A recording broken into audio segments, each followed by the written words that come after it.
नमस्कार, आदाब, सत श्री अकाल। मैं कीर्ति और आप देख रहे हैं नाउ नोएडा। कहते हैं दिल्ली देश का दिल है, जहां से 140 करोड़ देशवासियों द्वारा चुनी गई सत्ता चलती है। बड़े बड़े सियासी सुरमाओं का भविष्य इसी दिल्ली में जाकर दांव पर लगता है। लेकिन इसी दिल्ली से सटे नोएडा शहर की अपनी एक अलग पहचान है। दिल्ली की चकाचौंध गलियां बेहद फेमस हो, लेकिन नोएडा भी किसी से कम नहीं, जिसे प्लान करके बसाया गया। और फिर ग्रेटर नोएडा शहर जो अपनी खामोश गलियों के बाद भी रौनक समेटे हुए है। दिल्ली के बारे में तो आपने बहुत कुछ सुना होगा, लेकिन क्या कभी नोएडा के बारे में जाना है? अगर नहीं जाना तो आज आपको हम सब बताएंगे और आज आप सब जान जाएंगे। नोएडा, जिसका इतिहास लगभग 50 साल पुराना है, कहते हैं ये वो समय था जब दिल्ली की जनसंख्या तेजी से बढ़ने लगी थी। सरकार की चिंता लगातार बढ़ रही थी कि आखिर इस बढ़ती आबादी को कहां पर रखा जाएगा।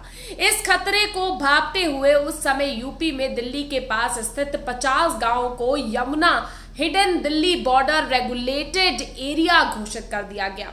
मार्च में ये घोषणा हुई और फिर दिल्ली के आसपास के गांव धीरे धीरे डेवलप होने लगे। ये बहुत पुरानी बात नहीं है, लेकिन तब तक नोएडा नहीं बना था। इसके बाद आया इमरजेंसी का साल, जो था 1975, और उस दौरान बहुत बड़े बड़े बदलाव हुए। सियासी उठापटक के बीच आनन फानन में Yamuna hidden Delhi border regulated area को ओखला इंडस्ट्रियल एरिया बनाया गया।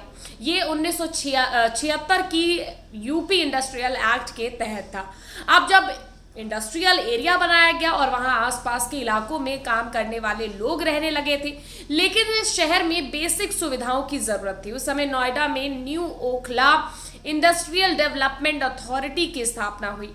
नोएडा अथॉरिटी शहर को बनाने की प्लानिंग कर रही थी और उसके बाद इसी के नाम पर नोएडा नाम दिया गया। उस दौरान बुलंदशहर के डीएम रह चुके धीरेन्द्र मोहन मिश्रा को नोएडा का ब्लूप्रिंट तैयार करने को कहा गया। इस काम में उन्हें अप्रैल 1975 से अप्रैल 1976 तक का समय लगा। नोएडा का ब्लूप्रिंट आखिरकार तैयार हुआ। उस वक्त नोएडा अथॉरिटी के सीईओ भी डीएम धीरेन्द्र मोहन मिश्रा को बनाया गया था। उस वक्त ये सरकारी शहर नहीं बल्कि एक अथॉरिटी जैसा था।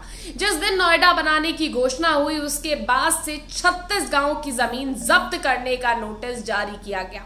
धीरे धीरे शहर की शक्ल बदली और धीरे धीरे जो शहर है उसकी रौनक, उसकी शक्ल सामने आने लगी। इस शहर की प्लानिंग करते समय कई बार ऑफिस बदले गए, कई बार इस शहर की कहानी लिखी गई।